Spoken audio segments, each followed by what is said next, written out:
Salam Bapak Ibu dan Saudara yang dikasihi Tuhan. Ya, ya kita terus tetap bersyukur kepada Tuhan untuk kesempatan yang indah gitu kita boleh bersekutu bersama-sama dalam kondisi kita untuk terus mendukung doa untuk bangsa dan negara kita yang saat ini benar-benar dalam suatu keprihatinan karena virus corona yang melanda dunia dan negeri kita.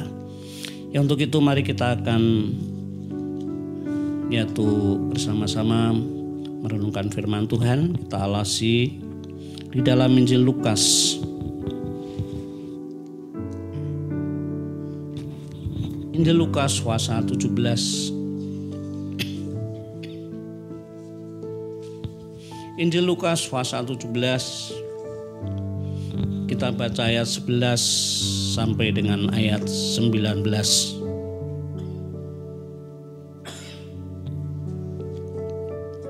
Injil Lukas pasal 17 ayat 11 sampai dengan ayat 19 akan saya bacakan. Dalam perjalanannya ke Yerusalem, Tuhan Yesus menyusur perbatasan Samaria dan Galilea. Ketika ia memasuki suatu desa, datanglah 10 orang kusta menemui dia. Mereka tinggal berdiri agak jauh dan berteriak, "Yesus, Guru, kasihanilah kami." Lalu ia memandang mereka dan berkata, "Pergilah, perlihatkanlah dirimu kepada imam-imam." Dan sementara mereka di tengah jalan, mereka menjadi tahir.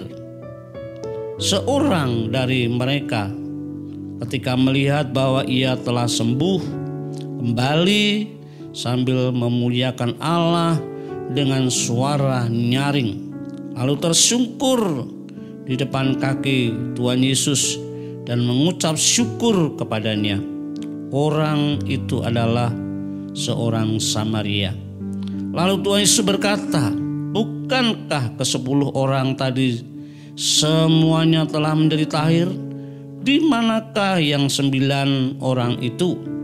Tidak adakah di antara mereka yang kembali untuk memuliakan Allah selain daripada orang asing ini?" Lalu ia berkata kepada orang itu, "Berdirilah dan pergilah, imanmu telah menyelamatkan engkau." Ya, sampai di sini. Ini kejadiannya tuh di Israel. Ya, di Israel sering saya sampaikan saat itu ada di dalam kegelapan. Baik karena dijajah oleh bangsa lain yaitu bangsa Roma. Namun juga ya orang-orang Israel ini dia berpegang pada Taurat.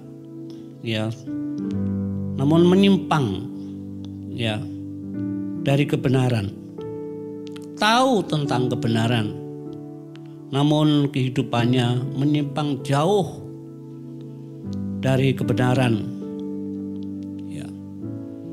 Sehingga keadaan di Israel ya dalam masa itu benar-benar mengalami suatu krisis.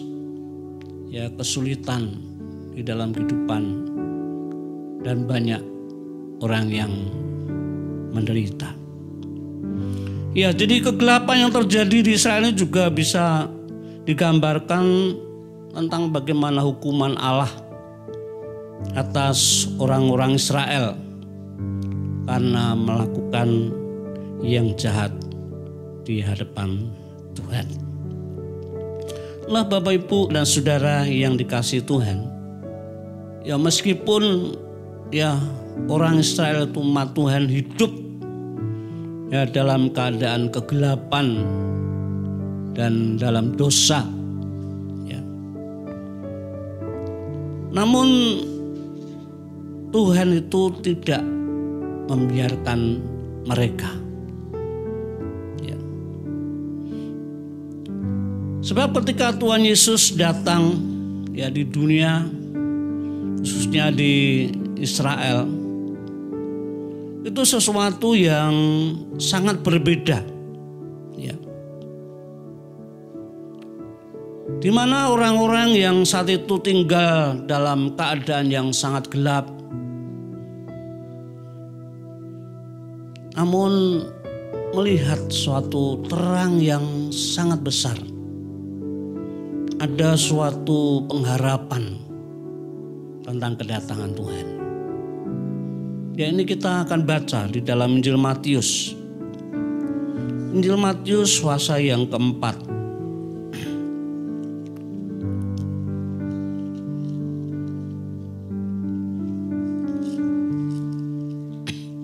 Injil Matius pasal yang keempat ayat 13 sampai dengan ayat 16. Injil Matius pasal 4 ayat 13 sampai 16 saya bacakan. Ia meninggalkan Nazaret dan diam di Kapernaum, di tepi danau, di daerah Zebulon dan Naftali, supaya genaplah firman yang disampaikan oleh Nabi Yesaya. Tanah Zebulon dan tanah Naftali, jalan ke laut, daerah seberang Sungai Yordan, Galilea, wilayah bangsa-bangsa lain. Bangsa yang diam dalam kegelapan telah melihat terang yang besar. Dan bagi mereka yang diam di negeri yang dinaungi maut, telah terbit terang. Ya, meskipun di Israel itu hidup dalam kegelapan, kedatangan Tuhan di situ menjadi sesuatu yang berbeda keadaannya. Dan kalau kita membaca banyak perkara-perkara yang Tuhan lakukan dengan khotbahnya, pengajarannya yang benar-benar menyentuh hati, membuat orang itu terharu, takjub. Wah, benar-benar yaitu dan apa yang dilakukan Tuhan itu membuat orang itu benar-benar ada suatu harapan yang sangat besar. Karena di dalam, kan dikatakan di dalam Injil Matius tadi, di dalam kegelapan melihat terang yang besar. Ya, di dalam dinaungi maut, keadaan dinaungi oleh maut, terbit terang. Inilah sesuatu yang indah. Meskipun orang Israel ada di dalam kegelapan, namun Tuhan itu tidak membiarkan. Sebab terang yang besar, ya, di mana itu menerangkan tentang Kristus, itu cahaya Injil tentang kemuliaan Kristus yang dinyatakan saat itu. Nah, Bapak, Ibu, dan Saudara yang dikasihi Tuhan, ya, apa yang terjadi di dunia ini dan negeri kita dengan adanya virus corona yang melanda dunia dan negeri kita, memang dampaknya tuh sangat luas. Kita bisa tahu, ya, memperhatikan situasi, ya, di sekitar kita maupun melalui, ya, berita-berita di televisi. Ya, benar-benar suatu yang membuat banyak orang yang takut dan cemas. Namun tetap kita kembali kepada Tuhan. Dalam keadaan apapun yang terjadi saat ini, Tuhan itu tidak pernah membiarkan. Ia mengasihi, tetap mengasihi umatnya. Nah, kita akan melihat, ya, melalui firman Tuhan ini yang kita baca ini, ketika Tuhan Yesus dalam perjalanan ke Yerusalem menyusur perbatasan Samaria dan Galilea, di situ datanglah 10 orang kusta yang menemui Tuhan Yesus. Ya, dalam keberadaan sakit kusta, ya keberadaan orang sakit kusta di sana tuh tempatnya diasingkan, dijauhkan daripada pemukiman penduduk, ya. Mereka tidak boleh bergaul dengan orang-orang pada umumnya. Itu bukan perkara yang ringan, sesuatu yang berat, sesuatu yang menekan dalam kehidupan orang-orang yang sakit kusta, ya. Nah, dalam keberadaan sakit kusta, mereka tinggal berdiri agak jauh dan berteriak ketika Tuhan Yesus lewat di situ. Tuhan Yesus, Guru, kasihanilah kami. Yesus, Guru, kasihanilah kami. Ya, kita tahu dari keadaan orang yang sakit kusta ini, 10 orang kusta yang berteriak mohon belas kasihan. Itu 10 orang kusta yang merupakan jumlah yang tidak sedikit, jumlah yang besar. Ya. Ini bisa mewakili, ya, mewakili kondisi di Israel.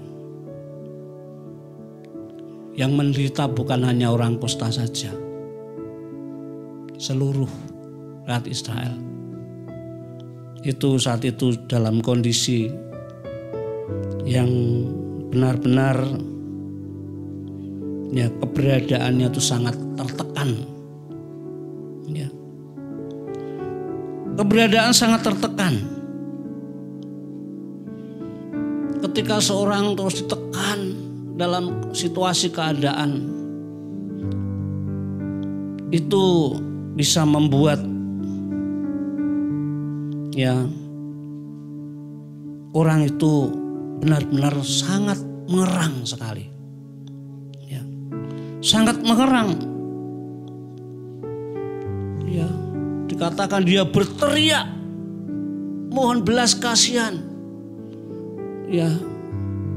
Bagaimana keberadaan orang sakit kusta, sudah lama dia sakit kusta, sangat menderita, mengerang, ya. Ini sama seperti ketika orang Israel di dalam perbudakan di Mesir, bertahun-tahun ditindas oleh orang Mesir, itu sangat menderita, sangat mengerang, ya. Ya, dalam keadaan penderitaan saat itu juga Tuhan itu memperhatikan.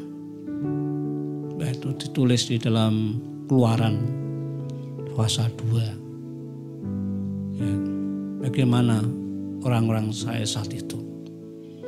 Ya, jadi dalam keadaan 10 orang kusta ini saat itu juga situasi orang Israel pun juga sangat berat, tertekan. Permohonan 10 orang kusta menjerit, berteriak tentang keberadaan 10 orang kusta sangat-sangat merang. Itu termasuk mewakili seluruh orang Israel. Nah, ketika 10 orang kusta ini berteriak mohon belas kasihan, ya, saat itu Tuhan Yesus ternyata tidak tinggal diam, memandang. Artinya itu Tuhan sangat-sangat memperhatikan. Tuhan itu sangat-sangat memperhatikan mereka, ya. Ia sebagai pribadi Allah yang maha kasih, maka saat itu Tuhan memerintahkan kepada mereka untuk pergi kepada imam-imam untuk menunjukkan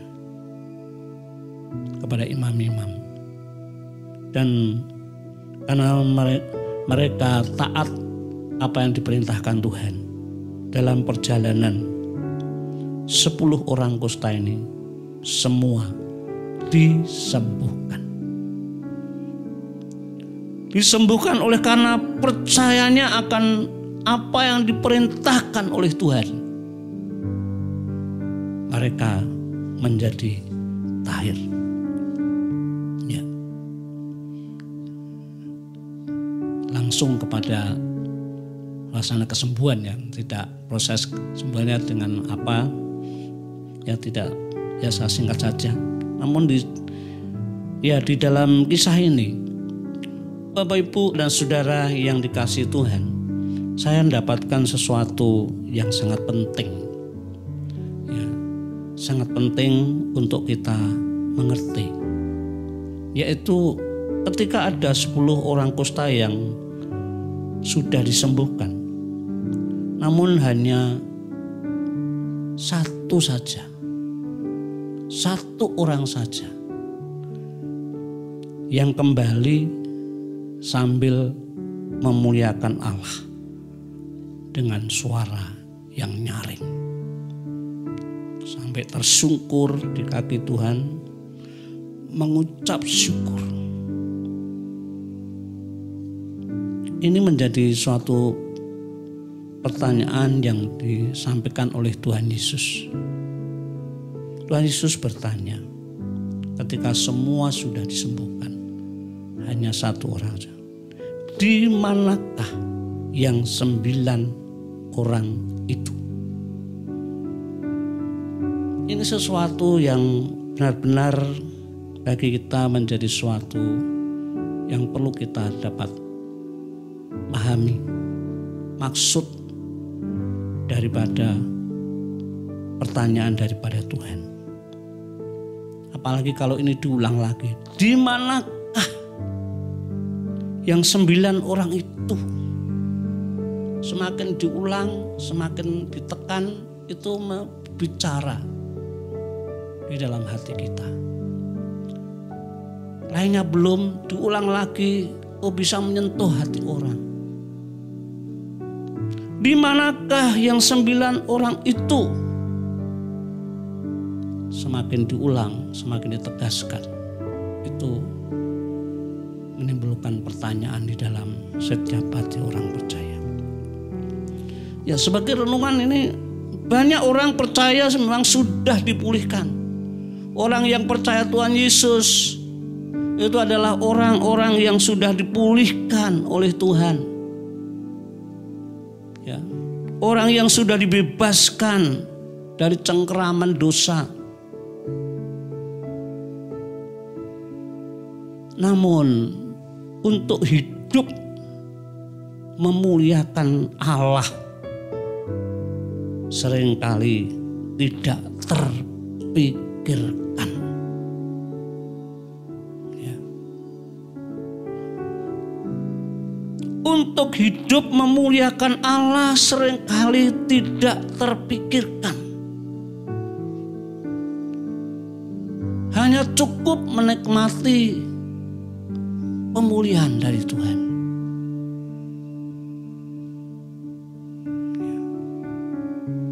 Ini sesuatu yang ditanyakan oleh Tuhan. Di manakah yang 9 orang itu?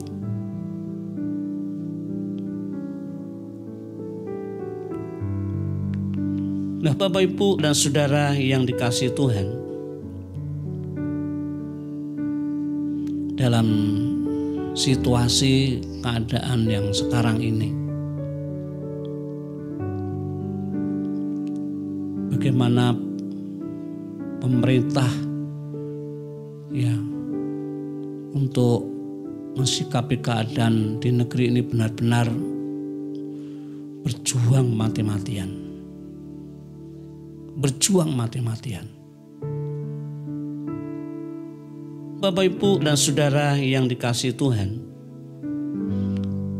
10 orang yang dipulihkan, hanya 1 yang memuliakan Allah. Memuliakan Allah bagi orang percaya itu memang patut dilakukan. Memuliakan Allah itu patut dilakukan. Ya.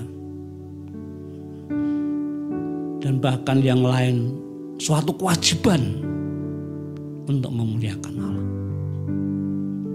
Bahkan di dalam ayat yang juga itu diperintahkan oleh Tuhan. Ya.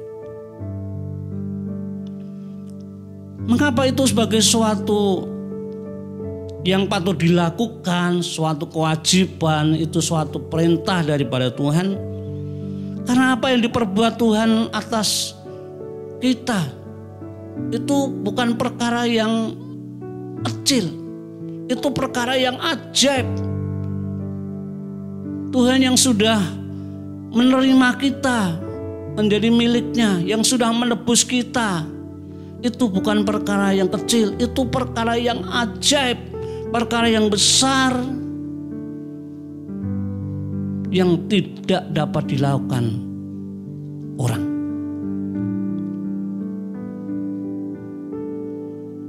Maka Tuhan itu tetap selalu bertanya, di manakah yang 9?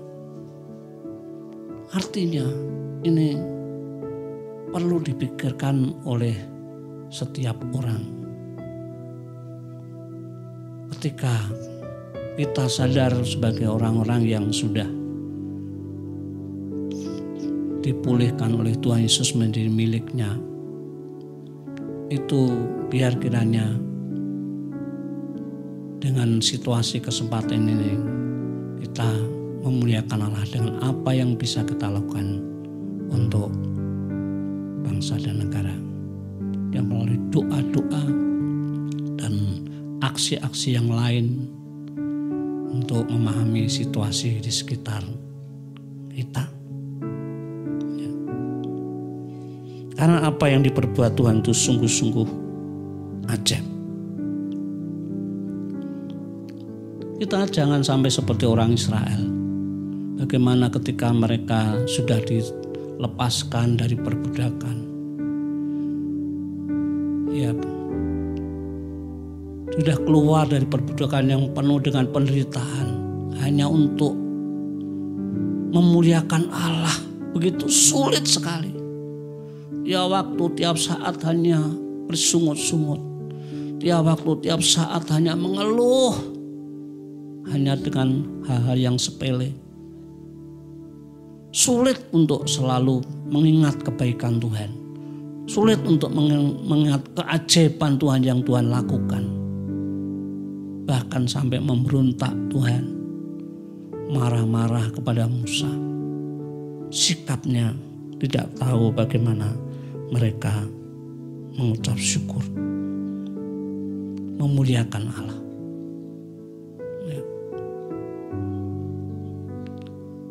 Itu sesuatu yang benar-benar tidak dikehendaki oleh Tuhan. Sehingga sampai mereka di dalam perjalanan dihukum Tuhan. Banyak yang tewas. Karena tidak menunjukkan, tidak menghargai apa yang Allah sudah perbuat bagi mereka. Tuhan tuh bisa menolong segala perkara. Mengapa sikapnya sedemikian? Yang tidak tahu mengingat kebaikan Tuhan, yang tidak tahu bagaimana memuliakan Tuhan, yang Tuhan sudah nyatakan ketika dia mengerang, menderita di tanah Mesir, namun tetap menunjukkan sikapnya yang tidak baik di hadapan Tuhan, selalu ya bersungut-sungut. Ya.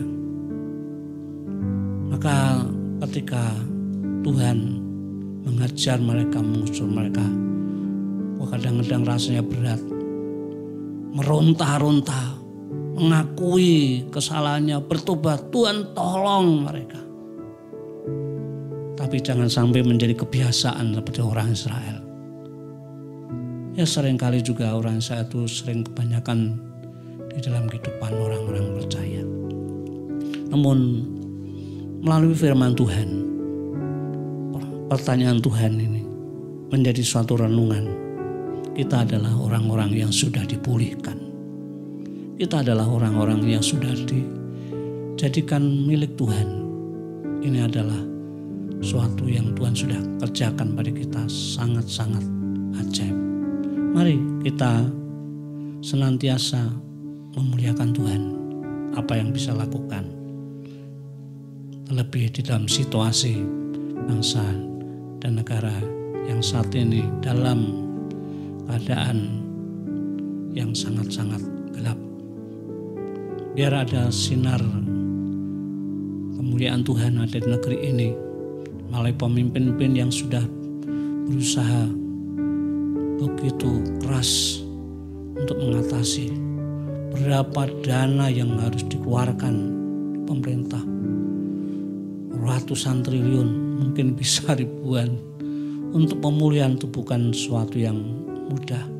Namun biarlah kita sebagai anak Tuhan ikut berdoa, ikut ambil bagian di dalam kondisi negeri ini. Hanya bagi orang-orang yang sudah dipulihkan yang bisa memuliakan Tuhan. Hanya orang yang tahu menghargai akan Tuhan bisa melakukan. Untuk itu biar melalui firman Tuhan ini menjadi berkat bagi kita, menjadi doa-doa kita di hadapan Tuhan. Tuhan Yesus memberkati.